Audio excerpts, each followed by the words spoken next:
Okay, शांत हो जाओ। कॉन्स्टिट्यूशनल डिजाइन, चुप रहो बच्चे, थोड़ा सा शांत रहा करो, है ना।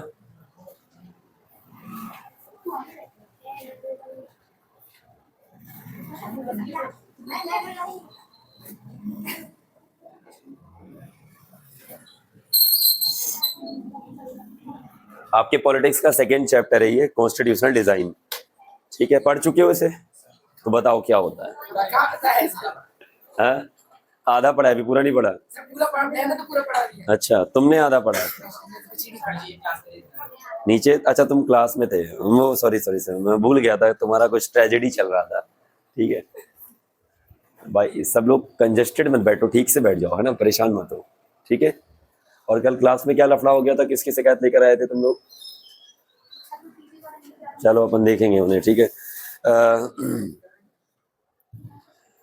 क्या हो कि तुम अभी स्कूल में जाओ और बोला जाए तुम मेन गेट से नहीं जा सकते, तुम्हें तो दीवार कूद फांद के कूदना पड़ेगा, जो है ना। क्लास में तुम्हें जो है अलग बैठाया जाए। अंशु पांडा जी, एक पंडित होते हुए इंडिया में एक पंडित होते हुए तुम्हें क्लास में अलग बैठाया जाए, और वहां बैठाया जाए जहाँ पे सब लोग अपना सामान, बॉटल, टिफिन वगैरह रखते हैं कि तुम सबका टिफिन खा सको, भोग लगा सको ना पहले। ठीक है। उसके बाद जब छुट्टी हो तो पहले सबको बाहर निकाल दिया जाए, सबसे लास्ट में तुम्हें छोड़ा जाए, वो भी तब कि तुम्हें बोला जाए कि तुम पहले खिड़कियां बंद करो, दरवाजे बंद करो, बटन बंद करो, ये सब बंद करो। बटन मतलब वो वाले बटन, कौन से बटन की सोच रहा है तू? वो पंखे वाले बटन और वो लाइट वाले बटन, ट्यूबलाइट वाले बटन। तो कैसा फील होगा आपको? आपको लगेगा कि आप एक आजाद देश में रह रहे हो? नहीं लगेगा। आपको कैसा लगेगा कि आपको सप्रेस किया जा रहा है ना, आपको जो है ना, दूसरों के नीचे दबाया जा रहा है और आपके साथ भेदभाव किया जा रहा है, सिर्फ इसलिए कि आप गोरे हो। अगर ऐसा होने लगे तो यही हुआ था, क्योंकि है ना, ये कहाँ हुआ था। अच्छा, ऐसी चीजें कहाँ कहाँ देखने को मिलती है आपको, हल्का फुल्का भेदभाव। देखो, हमारा देश आजाद हो चुका है, संविधान भी है, सब कुछ है, लेकिन फिर भी आप कहाँ कहाँ देखो, बहुत सारे लोग पॉलिटिकल प्रेशर के चक्कर में बोल नहीं सकते, लेकिन आप तो, है ना, अभी सीख रहे हो, आप तो देख रहे हो, आपकी आवाज को कोई दबा नहीं सकता। ठीक है। आप लोग क्या हो, जेन अल्फा हो ना। ऐसे जब जेनजियो ने इतना तहलका मचा दिया तो जेन अल्फा क्या करेगी? जेनजियो ने उनका इस्तीफा करवा दिया था, किसका? हाँ, तो तुम लोग भी किसी का भी करवा सकते हो। ठीक है, सोच ऊंची रखना हमेशा। ठीक है।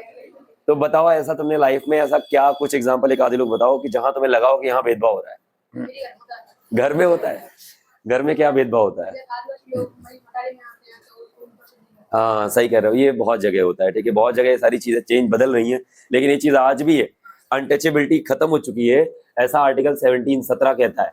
हमारे संविधान का आर्टिकल 17 कहता है कि अनटचेबिलिटी एक ऑफेंस है, एक तरीके से। अगर कोई ऐसा करता दिख जाए तो सुप्रीम कोर्ट या संविधान उसे सजा भाई दे देगा। तो फिर ऐसा क्यों है? ऐसा फिर भी इतना फैला हुआ है, विस्तारित है, सब जगह। तुम्हारे यहाँ भी होता होगा, कोई गरीब, कोई आदिवासी, कोई नीची जाति का आदमी आता है तो उसके लिए सेपरेट बर्तन है, सेपरेट बैठने की जगह है, सेपरेट रहने का भी एक सिस्टम है, खाने का अलग सिस्टम है, सब कुछ अलग है। इतना सब है और बोला जाता है कि हम आजाद हैं और ऐसा है वैसा है। तो ये देखा होगा। और कहाँ कहाँ देखा है? कोई बताओ, कोई भेदभाव वाली बात। आराम से एक्सप्रेस करो अपने व्यूज को, कोई दिक्कत नहीं है। संविधान तुम्हें अधिकार देता है कि तुम, है ना, फ्रीडम ऑफ स्पीच है तुम्हारे पास। स्कूल में कौन सा भेदभाव है तुम्हारे? लड़का लड़कियों में भेदभाव? कौन सा भेदभाव? अच्छा।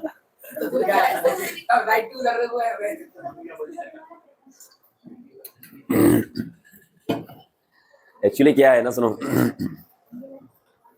तुम्हें कहानी बताता हूँ। विराट कोहली अगर गलती कर दे तो कितनी आलोचना होती है।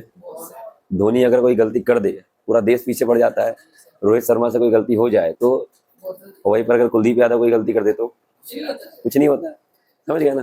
तो अब इस बारे में कुछ मत कहना, ठीक है, कि हमारे साथ भेदभाव होता है, ये होता है, वो होता है। ठीक है, समझा करो इन सब बातों को। यही एक सिस्टम चल रहा था साउथ अफ्रीका में। कहाँ चल रहा था? साउथ अफ्रीका में। साउथ अफ्रीका एक देश है अफ्रीका में, ये देखो यहाँ पे दिख रहा होगा। अच्छा, अफ्रीका और साउथ अफ्रीका अलग है, ये मत सोचना दोनों एक है। कौन कौन सोच रहा था कि दोनों एक है? आराम से बताओ, कोई दिक्कत नहीं है कि आपको ऐसा लग रहा था कि अफ्रीका और साउथ अफ्रीका एक है। समझो मेरी बात। हाँ, आप समझाते हैं। देखो बेटा, दुनिया में 7 कॉन्टिनेंट है। कितने कॉन्टिनेंट है? 7 बड़े बड़े, है ना, जमीन के हिस्से, जमीन के टुकड़े, जिनमें सबसे बड़ा है एशिया।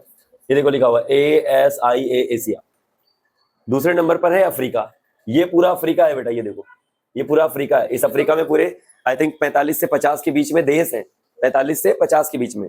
तो अफ्रीका कोई देश नहीं है, अफ्रीका एक कॉन्टिनेंट है।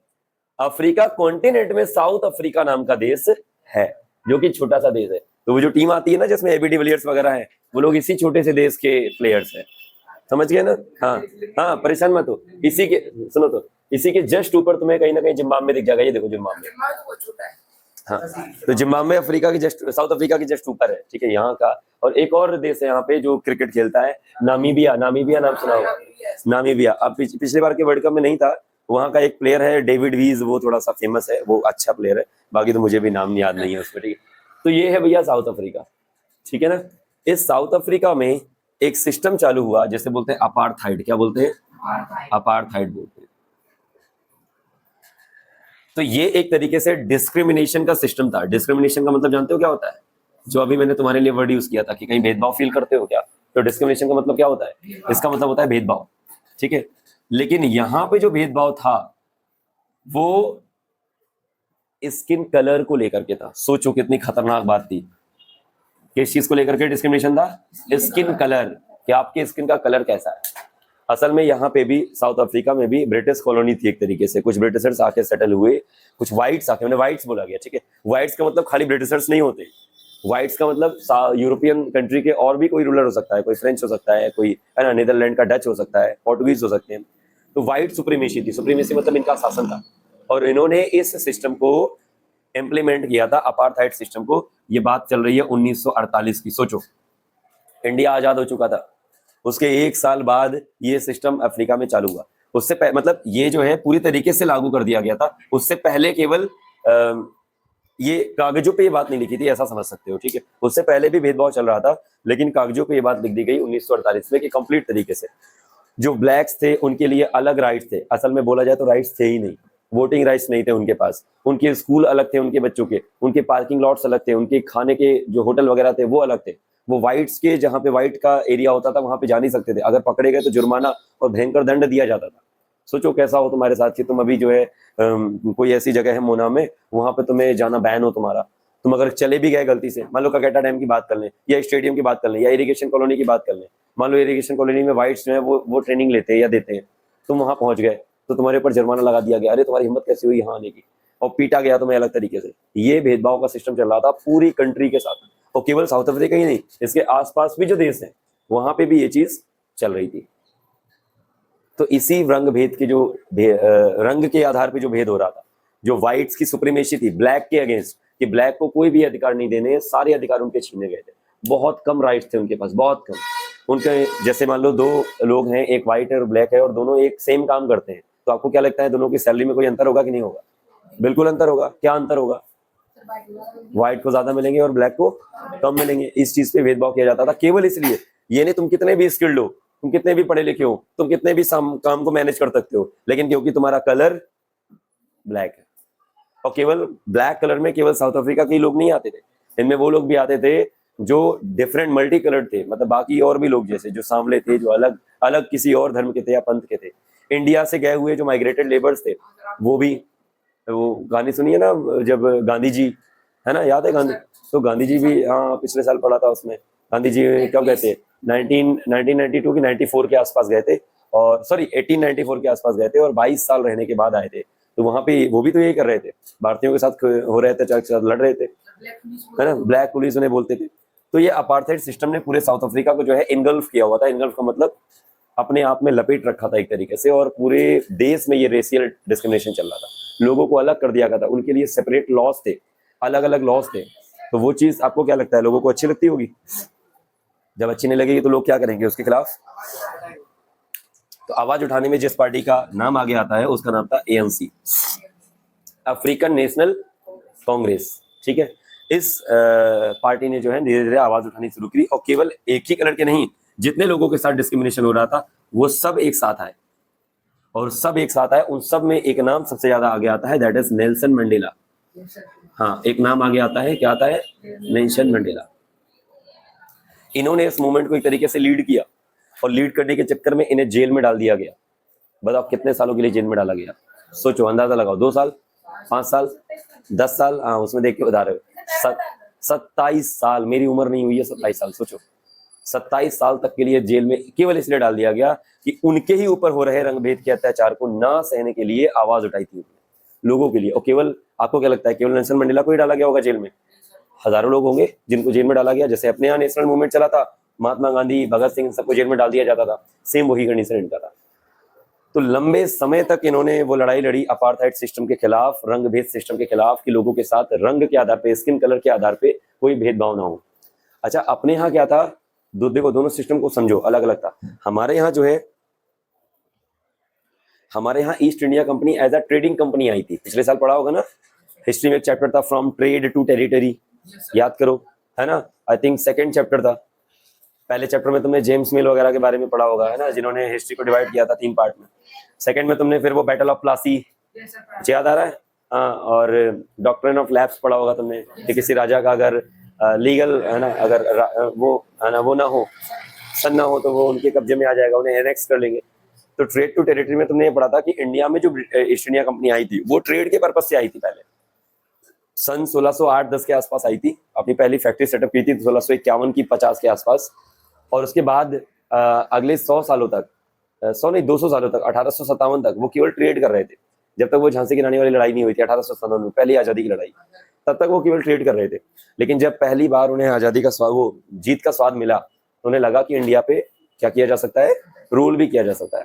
तो बैटल ऑफ प्लासी उनकी पहली जीत थी। और 1857 के बाद तो सीधे इंग्लैंड के क्राउन ने ही पूरा कंट्रोल अपने हाथ में ले लिया था। तो यहाँ का सिस्टम अलग था, यहाँ इस तरह से भेदभाव नहीं हो रहा था। पहले ट्रेड हुआ, ट्रेड के टाइम पे भेदभाव नहीं, उन्हें खाली पैसे से मतलब था। वो केवल किसी तरह अपना काम निकाल लेते थे और दीवानी राइट्स हासिल कर लेते थे। ठीक है, दीवानी राइट्स का मतलब होता था कि कोई व्यापार करने के राइट्स, है ना, अपने व्यापार को मैनेज करने के राइट्स प्राप्त कर लेते थे किसी के पास भी जाकर के। जैसे कोई राजा या महाराजा हुआ, उसे लुभा लेते थे। लुभाने में तो एक नंबर थे ही है, ठीक है, बातों में बड़े चापलूस थे। शुरुआत में अपना इसी तरह काम चलाया इन्होंने। तो इन्होंने रंगभेद नहीं किया था। लेकिन साउथ अफ्रीका में क्या हो रहा था? रंगभेद हो रहा था, बहुत हाई लेवल पे, बहुत ज्यादा समस्याएं चल रही थी। तो इसके खिलाफ जो पूरा स्ट्रगल चला, उसके जो मेन हेड थे, उनका नाम क्या था? नेशनल मंडेला नहीं बेटा, नेल्सन मंडेला। ठीक है, बोल भी नहीं पा रहे हो क्या? नेल्सन मंडेला, ठीक है। 27 साल तक जेलों में रहने के बाद, अच्छा जेल में थे फिर भी इनका आंदोलन रुका नहीं, ठीक है, आंदोलन करते रहे। और जेल से जब बाहर निकले 1994 में, कब? 1994 में इस अपार्थाइड सिस्टम को क्या कर दिया गया? खत्म किया गया। असल में लास्ट में देखो, हर आंदोलन की एक पराकाष्ठा होती है, एक सीमा होती है, उसके बाद लगता है कि वो आंदोलन सफल हो जाएगा, बस हार नहीं माननी होती है। जैसे अपने देश में तुमने अभी देखा है ना, सीजेपी का जो प्रोटेस्ट चल रहा था, उन्होंने हार नहीं मानी और अंत में जो चीज वो चाह रहे थे वो चीज हुई, लोगों की आवाज सुनी गई। अगर वही है ना, क्या पढ़ा था तुमने अब्दुल कलाम वाले चैप्टर में? सिस्टम से लड़ना है, अगर सिस्टम से जीतना है तो हाँ, तो लगे रहना पड़ेगा, ठीक है। तो अपार्थाइड सिस्टम को खत्म किया गया, खड़ा नहीं किया गया, खत्म किया गया। और एक नई गवर्नमेंट बनी जो कि डेमोक्रेटिक थी। कैसी थी?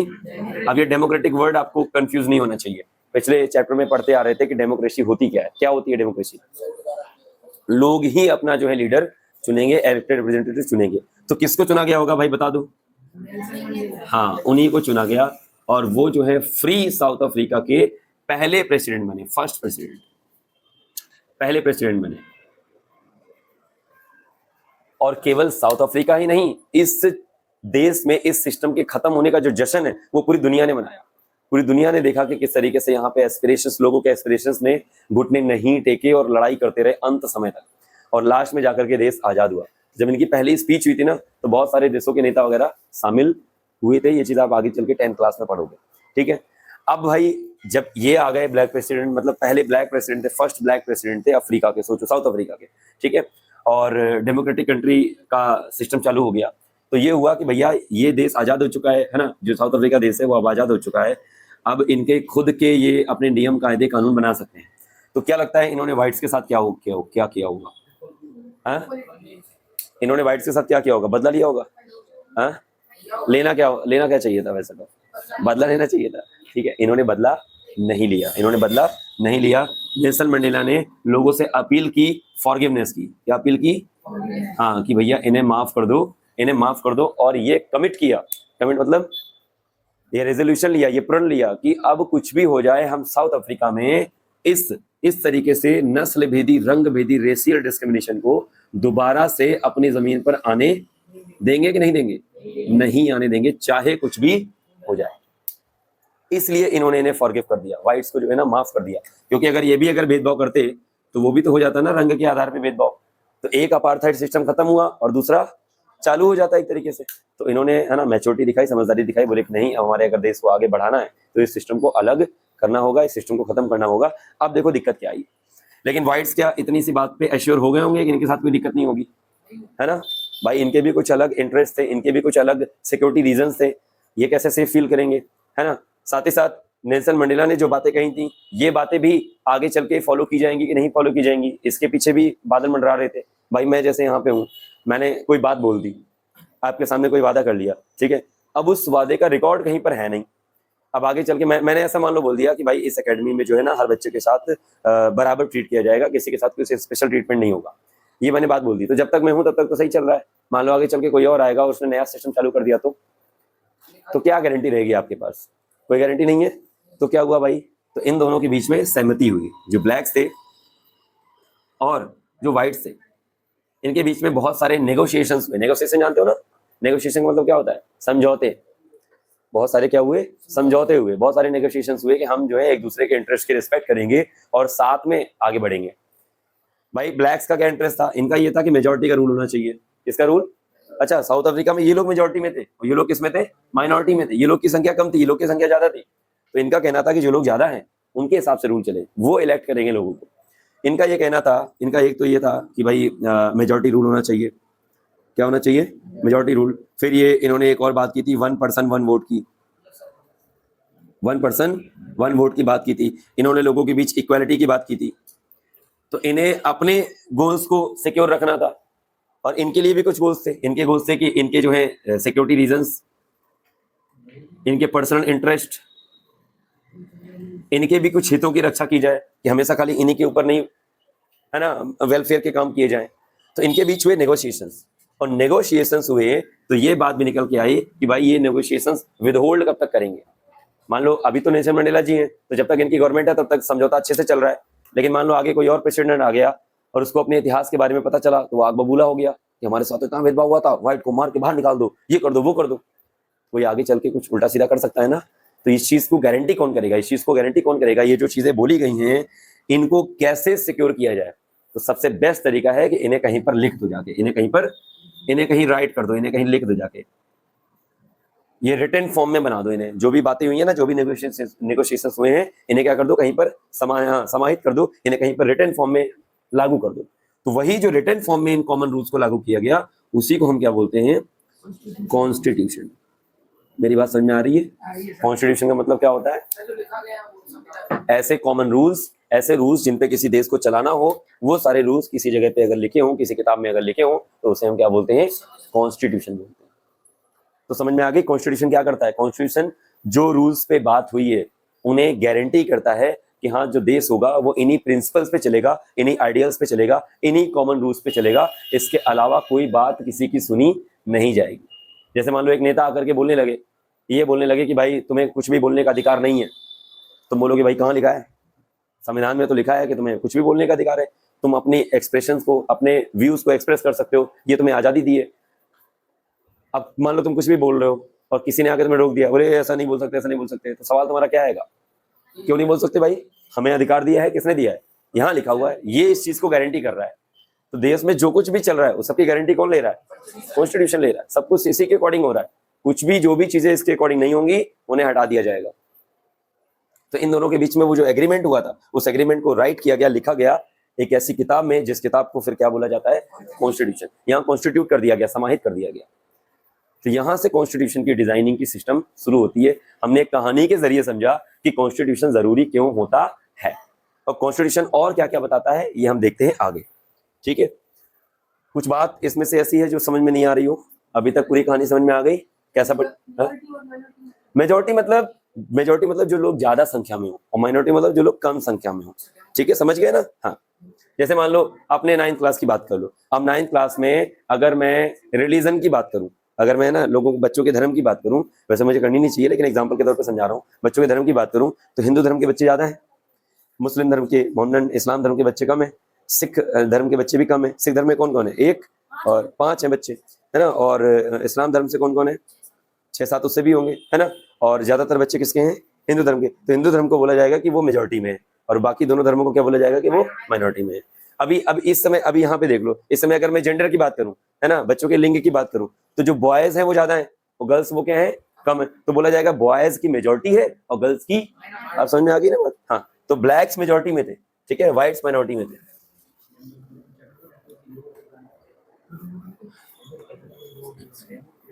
अब देखो, डेमोक्रेटिक किसको बोलते हैं? डेमोक्रेटिक्स लोकतांत्रिक बेटा, ऐसा सिस्टम जहां पे डेमोक्रेसी लागू हो, उस सिस्टम को डेमोक्रेटिक सिस्टम कहते हैं, ठीक है। इसको कहाँ टांग दूं यार। अब देखो भाई, what does a constitution tell us? Constitution हमें बताता क्या है? देखो, कॉन्स्टिट्यूशन मेनली 3-4 बातों पे फोकस करता है, वन बाय वन देख लेते हैं। सबसे पहले,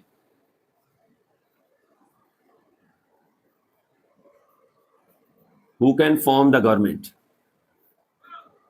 गवर्नमेंट कौन बना सकता है? तो बात आएगी, इसका आंसर क्या आएगा? पीपल। अगर डेमोक्रेटिक कॉन्स्टिट्यूशन है तो कैसा? डेमोक्रेटिक। ध्यान से समझना, दोनों वर्ड में अंतर समझना। अगर कॉन्स्टिट्यूशन है तो जरूरी नहीं है कि वो देश डेमोक्रेटिक हो, और अगर देश डेमोक्रेटिक है तो ये 100% जरूरी है कि वहां कॉन्स्टिट्यूशन होना चाहिए। बात समझ पा रहे हो मेरी? ठीक है। दूसरा आता है कि what government can do. Constitution ये भी बताता है कि गवर्नमेंट क्या क्या कर सकती है। Constitution what government can do नहीं, व्हाट कैन गवर्नमेंट डू आएगा, टाइम वर्ड पहले आता है। इसी तरीके से what can government not do, government क्या कर सकती है और क्या नहीं कर सकती है, ये कौन बताएगा हमें?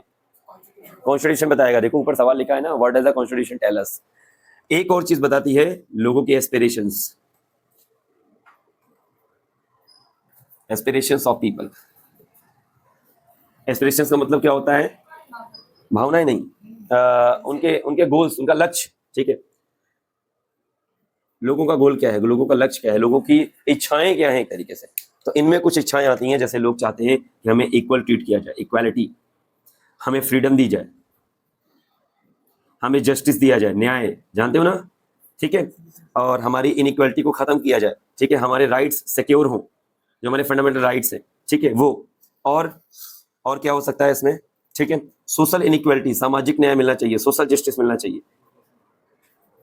बहुत बढ़िया। अभी एग्जांपल एक बच्चे ने बोला एजुकेशन, एजुकेशन मिलना चाहिए। ये है लोगों के एस्पिरेशंस, ये है लोगों के गोल। तो कौन बताता है इन गोल्स के बारे में? कॉन्स्टिट्यूशन बताता है। तो मेजर ये 4 बातें जो है कॉन्स्टिट्यूशन करता है। ये तो एक क्वेश्चन का आंसर हो गया, जल्दी से लिख लो, बस 2 मिनट में जल्दी से लिखो, आगे की कहानी देखते हैं। अब आते हैं हम इंडिया पे, आएंगे वापस। इंडिया का कॉन्स्टिट्यूशन कैसे क्या डिजाइन हुआ।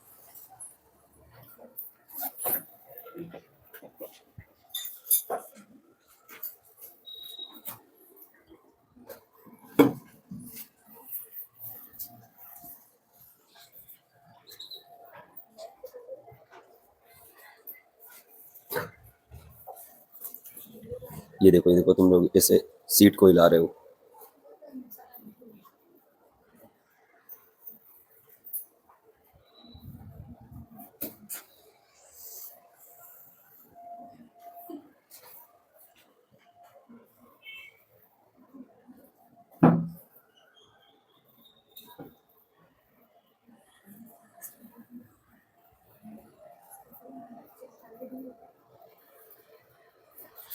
ओ,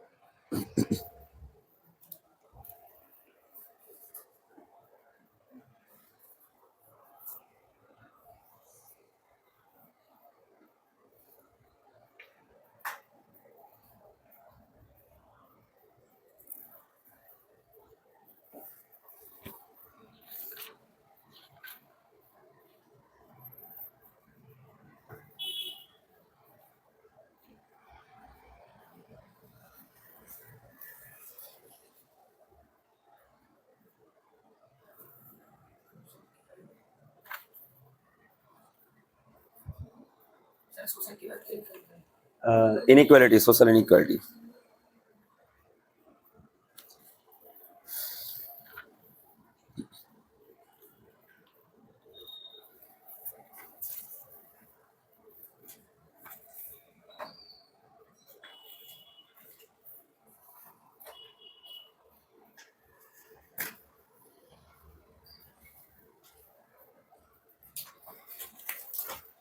ओके, समझ गए ना संविधान क्या क्या बताता है, गवर्नमेंट कौन बना सकता है, गवर्नमेंट क्या कर सकती है, गवर्नमेंट क्या नहीं कर सकती है, और लोगों के एस्पिरेशंस हैं क्या।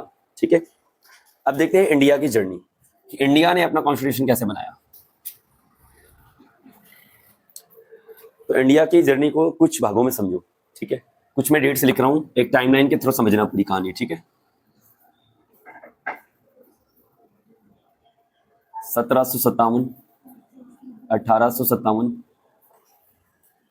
ठीक है। कुछ और डेट अगर मैं लिखूं, 1905 एक इम्पॉर्टेंट डेट है, फिर 1917 एक इम्पॉर्टेंट डेट है। हाँ हाँ, रुक जाओ। उसके बाद 1920 से लेकर के 22 तक की एक इम्पॉर्टेंट डेट है, फिर 1928 इम्पॉर्टेंट डेट है, फिर 1930 इम्पॉर्टेंट डेट है, 1931 है, 1937 है, फिर 1942 है, फिर 1946 है, फिर 1947 है, फिर 1949 है, और फिर 1950 है। इतने सालों में मैं तुम्हें कुछ बातें समझाऊंगा, ध्यान से समझना। ठीक है, 1757 वो साल है जिस साल बैटल ऑफ प्लासी हुई थी। क्या हुई थी? Battle of Plassey. Battle of Plassey वो युद्ध था, बंगाल में एक जगह है प्लासी नाम की, वहां पे युद्ध हुआ था सिराजुद्दौला बंगाल के नवाब और अंग्रेजी ईस्ट इंडिया कंपनी के बीच में, जिसको लीड कर रहा था रॉबर्ट क्लाइव। नाम याद है? Robert Clive. तो बैटल ऑफ प्लासी में ईस्ट इंडिया कंपनी जीती थी, और ईस्ट इंडिया कंपनी की पहली बड़ी लड़ाई थी, पहला बड़ा युद्ध था जो इन्होंने जीता था। इससे इनके द्वार खुल गए थे इंडिया पे शासन करने के। अगर कोई पूछे कि ब्रिटिश ईस्ट इंडिया कंपनी, अंग्रेज को मतलब वो सपोर्ट कहां से मिला, वो इच्छा कहां से जागी कि हम पूरे इंडिया को कंट्रोल कर सकते हैं, तो बैटल ऑफ प्लासी से। ध्यान से समझना। ठीक है, इसके बाद इन्होंने बैटल ऑफ बक्सर जीता और फिर बहुत कुछ किया, हमें वहां पे नहीं जाना है, चैप्टर पे टिके रहना है। 1857 था first war of independence. First war of independence, कुछ लोगों ने मिलके अंग्रेजों के खिलाफ लड़ाई लड़ी। आजादी की पहली लड़ाई, ये आजादी की पहली लड़ाई थी। ठीक है, जिसमें कई लोग एक साथ आए थे। बस ये फेल इसलिए हो गई क्योंकि पूरा भारत एकजुट नहीं हो पाया था। इसमें आपने नाम सुना होगा तात्या तोपे, नाना साहब, रानी लक्ष्मीबाई, कुंवर सिंह, ठीक है, बिजरिस कादिर लखनऊ से जो लड़ रहे थे, बेगम हजरत महल, ये सभी लोग, और दिल्ली से जो मुगल एम्परर बहादुर शाह जफर, आखिरी मुगल एम्परर, इन सभी लोगों ने अंग्रेजों के खिलाफ आवाज उठाई थी। और युद्ध भी हुए थे कई सारे, मतलब काफी लड़ाइयां हुई थी, लेकिन ये सफल नहीं हो पाया। उसके कुछ रीजन ये थे कि एकता नहीं थी, दूसरा ये काफी जगहों पर आंदोलन फैला नहीं था। बच्चे इधर ध्यान दो, हाँ ध्यान दे रहा हूं, मैं यहाँ समझा रहा हूँ। ये तुमने लिख ली ना सारी डेटें। और तीसरा, हमारे जो हथियार थे वो सुपीरियर नहीं थे, हमारे ट्रांसपोर्ट के साधन सुपीरियर नहीं थे। तो इस वजह से सुपीरियर मतलब आगे नहीं थे, ठीक है, उनसे कम थे या उनसे कम क्वालिटी के थे, ऐसे बोल सकते हो। ठीक है, अब 1857 में जब हम लड़ाई हार गए तो ईस्ट इंडिया कंपनी का रूल खत्म कर दिया गया। अभी तक कंपनी शासन कर रही थी, अभी तक कौन शासन कर रही थी? कंपनी। अब कंपनी को हटा दिया गया, सीधे इंग्लैंड का देश, इंग्लैंड देश एज अ क्राउन, वो शासन करने लगा यहाँ पे इंडिया पे। ठीक है, अगर बोला जाए ना कि अंग्रेजों ने कितना शासन किया, तो अंग्रेजों का शासन दो पार्ट में डिवाइडेड था। एक था कंपनी का शासन, खाली कंपनी, और दूसरा खुद इंग्लैंड का शासन। तो 1857 तक कंपनी का शासन चल रहा था। 1857 से किसका शासन शुरू होगा? इंग्लैंड एज अ देश का। किसका शासन शुरू होगा? देश का। जैसे छोटा, जैसे अंबानी की कंपनी का नाम क्या है? वो रिलायंस है ना, रिलायंस। मान लो रिलायंस जाए कहीं पर, वो थाईलैंड पहुंच जाए, अब थाईलैंड पे रिलायंस शासन कर रही है, लेकिन पूरे इंडिया को खबर तो है ही, सबको खबर है कि एक रिलायंस नाम की कंपनी है इंडिया की है जो थाईलैंड पे कब्जा कर रही है, थाईलैंड पे शासन कर रही है। अब मान लो वहां पे कुछ लड़ाई वड़ाई हो और एक मेजर लड़ाई हो जिसमें कंपनी जीत तो जाए, लेकिन ऐसा लगने लगे कि कंपनी अब थाईलैंड को नहीं संभाल सकती है, तो अब कंपनी हटा दिया जाएगा, कौन वहां शासन करने लगेगा? इंडिया चला जाएगा खुद, है ना, एज अ कंट्री, वहां आर्मी भेज दी जाएगी। तो ये हुआ था 1857 में। इसका मतलब बैटल ऑफ प्लासी में इंग्लैंड लड़ रहा था या कंपनी लड़ रही थी? कंपनी लड़ रही थी। समझ गए ना मेरी बात? ठीक है, अब जब इंग्लैंड आ गया तो इन्होंने भैया 1905 में क्या किया? बंगाल का डिवीजन कर दिया, बंगाल विभाजन, बंगाल डिवाइड कर दिया इन्होंने, बंगाल डिवाइड कर दिया। और बंगाल डिवाइड करके दो बंगाल कर दिए, बंगाल के दो टुकड़े कर दिए। एक तो खुद ये वाला वेस्ट बंगाल और एक ये बांग्लादेश। पहले इसे बोलते थे ईस्ट बंगाल। क्या बोलते थे? ईस्ट बंगाल। अच्छा, तुम लोग इधर हो मध्य प्रदेश में और ये है ईस्ट, तो अगर ईस्ट में जाओगे तो ईस्ट बंगाल मिलना चाहिए, लेकिन यहाँ तो वेस्ट बंगाल है। ऐसा क्यों हुआ? क्योंकि ये वेस्ट बंगाल वेस्ट की तरफ नहीं है, ये वेस्ट बंगाल ईस्ट के वेस्ट में है। ये दो अलग किए गए थे ना, बीच में ये बॉर्डर बना दिया गया था। तो ये वाला ईस्ट बंगाल और ये वाला वेस्ट बंगाल, और यही ईस्ट बंगाल आगे चल के ईस्ट पाकिस्तान बना। तुम्हें पता है ना, जब आजाद हुआ था ना इंडिया, तो इंडिया के दो टुकड़े कर दिए गए थे, इंडिया और पाकिस्तान। लेकिन पाकिस्तान पूरा एक देश नहीं था, पाकिस्तान भी दो भागों में डिवाइडेड था। एक ये पाकिस्तान, वेस्ट वाला पाकिस्तान, और एक ये ईस्ट वाला पाकिस्तान। ये ईस्ट वाला पाकिस्तान को आजाद कराया था, बताया था ना मैंने, इंदिरा गांधी ने भी सपोर्ट दिया था, और खुद यहाँ के भी एक लीडर थे, ठीक है, शायद मुजीबुर रहमान, मैंने नाम बोला था, है ना, नाम नहीं, शेख मुजीब ऐसे करके कोई नाम था। तो वो लोग थे, तो उन्होंने आजाद करवाया। तब 1971 में बांग्लादेश बना था, ठीक है ना। तो वेस्ट बंगाल का डिवीजन हो गया, ठीक है, डिवीजन हो गया। मैंने एक ये छोटा सा इवेंट था इसलिए मैंने बताया। 1917 में चंपारण सत्याग्रह हुआ था, याद करो, पिछले साल तुमने पढ़ा था, गांधी जी का रोल था इसमें, है ना। मतलब गांधी जी की एंट्री यहाँ से थोड़ा सा मजबूत हो रही है। 1920-22 में नॉन कॉपरेशन मूवमेंट, इंग्लिश में पढ़ा था पिछले साल, याद है ना? हाँ, चंद्रशेखर आजाद वाले चैप्टर में ये वाला मूवमेंट हुआ। अब इन डेट्स को तुम्हें ध्यान में रखना है, ये तो पुरानी पीछे का काम है, ठीक है, इनको समझना है। देखो, 1928 में मोतीलाल नेहरू ने, किसने? मोतीलाल नेहरू ने कॉन्स्टिट्यूशन को ड्राफ्ट किया, ड्राफ्टेड कॉन्स्टिट्यूशन। मतलब कि सबसे पहली नींव इंडिया में अगर कॉन्स्टिट्यूशन की रखी गई तो वो आजादी के टाइम पे नहीं रखी गई थी, बहुत पहले, लगभग 20 साल पहले। देख लो, 47 है यहाँ पे, 28 है यहाँ पे, लगभग 20 साल पहले ही कॉन्स्टिट्यूशन को बनाने की कवायद शुरू हो चुकी थी। उसकी बात लोग करने लगे थे। मोतीलाल नेहरू और 8 और कांग्रेस लीडर थे, ठीक है, जिनमें मेन नाम किसका था? मोतीलाल नेहरू का था, ठीक है। इन्होंने और 8 कांग्रेस लीडर ने मिलकर एक कॉन्स्टिट्यूशन को ड्राफ्ट किया, कॉन्स्टिट्यूशन बनाया, और ये सपना संजोया सबके मन में कि एक कॉन्स्टिट्यूशन इंडिया का होना चाहिए, ठीक है। 1930 की डेट को अभी साइड में रख देते हैं, इसको मैं बताऊंगा, इसका एक अलग रेलेवेंस है। 1928 के बाद 1931 में आ जाओ। 1931 में होता है कराची रेजोल्यूशन। हाँ, पाकिस्तान में एक जगह है, तब तो पाकिस्तान इंडिया में ही था ना, ऐसे ऑफेंड मत हो जाया करो कि अरे पाकिस्तान, अब पाकिस्तान इंडिया में ही था, ठीक है। कराची रेजोल्यूशन हुआ। रेजोल्यूशन का मतलब होता है कमिट करना। क्या करना? हाँ, कोई वादा करना अपने आप से। तो इसमें क्या हुआ, कांग्रेस ने कॉन्स्टिट्यूशन के रेजोल्यूशन को तैयार किया, मतलब ये कमिट किया कि हमारे कॉन्स्टिट्यूशन में क्या क्या आइडियल्स होने चाहिए, मतलब क्या क्या बातें हमारे कॉन्स्टिट्यूशन में लिखी जानी चाहिए हमारे इंडिया को देखते हुए। तो कुछ बातें, वही बातें लौट फिर के वही बातें आती हैं। इक्वालिटी, यूनिवर्सल एडल्ट फ्रेंचाइज, इसका मतलब क्या होता है पता है? सबको वोट करने का अधिकार हो। यूनिवर्सल एडल्ट फ्रेंचाइज का मतलब ये होता है कि जितने लोग एडल्ट हो उन सभी को वोट करने का अधिकार मिलना चाहिए, ठीक है ना। इक्वलिटी हो गई, फ्रीडम हो गया, इन चीजों की कमिटमेंट ली गई। इसमें कमिटमेंट जानते ना भाई, मैं कमिटमेंट करता हूं, जैसे मैंने तुमसे कमिटमेंट कर दी कि कल मैं तुम्हें गेम खिलाऊंगा, तो कमिटमेंट का मतलब वादा हो गया ना एक तरीके से। तो इन कराची रेजोल्यूशन में क्या हुआ, इन लोगों ने कमिट किया कि अगर संविधान हमारा बनेगा तो हम इन चीजों को इनकलकेट करेंगे, इन चीजों को लाएंगे अपने संविधान में। इक्वलिटी की बात करेंगे हम, सबको वोट देने का अधिकार हो, इस पे बात करेंगे हम। फ्रीडम की बात करेंगे, लोगों की फ्रीडम, आजादी की बात करेंगे, ठीक है ना। 1937 में क्या होता है, भारत में बहुत सारी रियासतें थी, लगभग 500 से ज्यादा रियासतें थी। रियासतें मतलब छोटे मोटे राजाओं का राज्य। इन राज्यों में इलेक्शन होते हैं। क्या होते हैं? इलेक्शंस होते हैं। पहले जनरल इलेक्शन, पहले आम चुनाव। इनमें सभी को वोट करने का अधिकार नहीं मिला था, लेकिन कुछ को तो मिला ही था। तो जो कुछ को मिला, कुछ कांग्रेस के लीडर भी इसमें जीते थे, चुनाव लड़े थे, वो अंग्रेजों के खिलाफ चुनाव लड़े, और कुछ लोगों ने चुनाव जीता भी, और जीत के उन्हें गवर्नमेंट चलाने का अनुभव प्राप्त हुआ इन इलेक्शन में जीतने के बाद। ये जो इलेक्शन हुए, तो इलेक्शन में सारा काम बोल से तो होगा नहीं, लिख के भी होगा। तो कॉन्स्टिट्यूशन लिखने का, समझने का, नियमों को लिखने का, शासन करने का थोड़ा सा अनुभव प्राप्त हुआ 1937 में। अब इंडिया आजाद नहीं हुआ है, ध्यान से समझना। 1942 में Gandhi ji quit India movement चालू करते हैं। कौन सा? भारत छोड़ो आंदोलन, क्विट इंडिया मूवमेंट। इसी आंदोलन में उन्होंने नारा दिया था करो या मरो का, मतलब बोला था कि इस बार आर पार की लड़ाई लड़ लो। और इस समय क्योंकि इंग्लैंड जूझा हुआ था, सेकंड वर्ल्ड वॉर भी इसी टाइम पे चल रहा था, तुम्हें पता है ना, 1939 से लेकर के 1945 तक दूसरा विश्व युद्ध चल रहा था।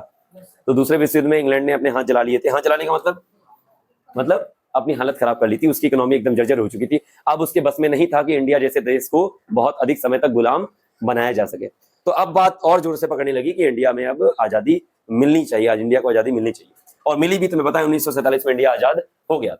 लेकिन 1947 में इंडिया के आजाद होने से पहले ही, 1947 में इंडिया के आजाद होने के पहले ही 1946 में दो डेटें याद करो, एक जुलाई 1946 में जुलाई और एक दिसंबर, जुलाई और दिसंबर। खासकर दिसंबर में डेट थी 12 और 13, ठीक है, 12 दिसंबर और 13 दिसंबर, ठीक है, सब समझा रहा हूं तुम्हें। जुलाई में क्या हुआ, जुलाई में इलेक्शन हुए, जुलाई में इलेक्शन हुए संविधान सभा का गठन करने के लिए। किसका? संविधान सभा, मतलब एक ऐसी सभा जो संविधान बनाएगी। जैसे मान लो हम लोग एक सभा बन जाए और हमारा काम हो जाएगा कि अपने देश का संविधान बनाए, तो हमें बोला क्या जाएगा? संविधान सभा बोला जाएगा। लेकिन संविधान सभा में हम ही लोग आएंगे, इस चीज के लिए क्या हुए? इलेक्शन। अब ये इलेक्शन डायरेक्ट नहीं हुए थे, सारे लोगों ने मिलकर इलेक्शन नहीं दिए थे। ये जो मैंने बताया था ना, जनरल इलेक्शन में जो रियासतें थी, उन रियासतों के जो चुने हुए लीडर थे, उन लोगों ने इन संविधान सभा के लोगों को चुना था। ध्यान से समझना, जैसे मान लो मैं एक रियासत का चुना हुआ नेता हूं, तुम एक रियासत के चुने हुए नेता हो, तुम हो, तुम हो, तुम हो, तुम हो, हम लोगों ने मिलके संविधान सभा में कौन कौन आएगा इसका चुनाव किया था। एक आम आदमी ने नहीं किया था, ठीक है ना। तो इनडायरेक्ट इलेक्शन हुए थे। इनडायरेक्ट मतलब अप्रत्यक्ष रूप से, सामने सामने नहीं, मतलब किसी आम आदमी का रोल नहीं था संविधान सभा को बनाने में। आम आदमी ने मुझे चुना रियासत का नेता, और मैंने किसे चुना? संविधान सभा के लोगों को। ध्यान से समझना, जुलाई में इलेक्शन हो गए थे कि संविधान सभा एक बनेगी, संविधान सभा में इतने लोग रहेंगे, ये लोग कॉन्स्टिट्यूशन बनाएंगे। समझ में आ गई बात? पहली मीटिंग होती है 12 दिसंबर को, जहां तक मुझे याद है, 12 और 13 दिसंबर को पहली मीटिंग, 13 दिसंबर को दूसरी मीटिंग होती है, 2 दिन लगातार मीटिंग होती है। उसके बाद हर दिन नहीं मिलते थे, समय समय पे मिलते थे ये लोग। कौन लोग? संविधान सभा। अच्छा, इसे इंग्लिश में बोलते हैं कॉन्स्टिट्यूएंट असेंबली। कॉन्स्टिट्यूएंट असेंबली, इसका मतलब होते हैं वो लोग जिन्हें संविधान बनाने का अधिकार प्राप्त था। ये संविधान बनाएंगे, बनाएंगे बेटा, यही लिखेंगे संविधान, यही लिखेंगे कि छुआछूत को बैन किया जाता है, यही लिखेंगे कि इंडिया के लोग कहीं भी घूम फिर सकते हैं, कोई भी जॉब कर सकते हैं जब तक वो लीगल हो। समझ गए? ये नहीं कि गांजा चरस बेच रहे हो कोई भी जॉब कर लिया। ये दोनों डेट समझ में आ गई। 1946 में, याद करो, आजादी से पहले ही, आजादी अब मिल रही है, ध्यान से समझना, आजादी से पहले ही, एक साल पहले, अगस्त में आजादी मिली थी, देखो 15 अगस्त, तो 15 अगस्त से भी एक साल पहले 1946 में जुलाई में संविधान सभा का इलेक्शन हो जाता है, और दिसंबर में पहली मीटिंग हो जाती है कि संविधान बनाने का काम चालू, संविधान बनाने का काम अब जोरों से चलेगा, ठीक है। अब ध्यान से समझना, 1947 में जब देश आजाद हुआ, क्योंकि 1946 में जब कमेटी बनी थी तब ये नहीं पता था कि हमारा देश 2 टुकड़ों में बट जाएगा, तो बहुत सारे लोगों की कमेटी थी ये। लेकिन जब देश आजाद हुआ तो पाकिस्तान के जो लोग थे वो पाकिस्तान की असेंबली में चले गए, पाकिस्तानी सभा, संविधान सभा, और इंडिया वाले इंडिया के। तो 1947 में जो भारत का संविधान बनाने वाली जो सभा थी उसमें बचे 299 मेंबर। कितने मेंबर? अब ये 299 मेंबर अलग अलग धर्मों के थे, अलग अलग जातियों के थे, अलग अलग क्षेत्र से थे, खाली एक जगह के नहीं थे। मतलब पूरे इंडिया को इन्होंने ले लिया था कि सारे लोग मिलके हम क्या बनाएंगे? संविधान बनाएंगे। कितने मेंबर बचे? 299 मेंबर बचे, और भारत आजाद हो चुका है। ध्यान से समझना, इंडिपेंडेंस मिल चुकी है भारत को। अब ये संविधान बनाने में कितना समय लगा था मैं इधर लिख देता हूं, 2 साल 11 महीने और 18 दिन, मतलब लगभग 3 साल। हो गया कि नहीं हो गया? लगभग 3 साल। 1949 में 26 नवंबर को, 1949 में 26 नवंबर को कॉन्स्टिट्यूशन को एडॉप्ट कर लिया गया। एडॉप्ट, अपना लिया गया, लीगली अपना लिया गया कि हाँ भारत का एक संविधान होगा।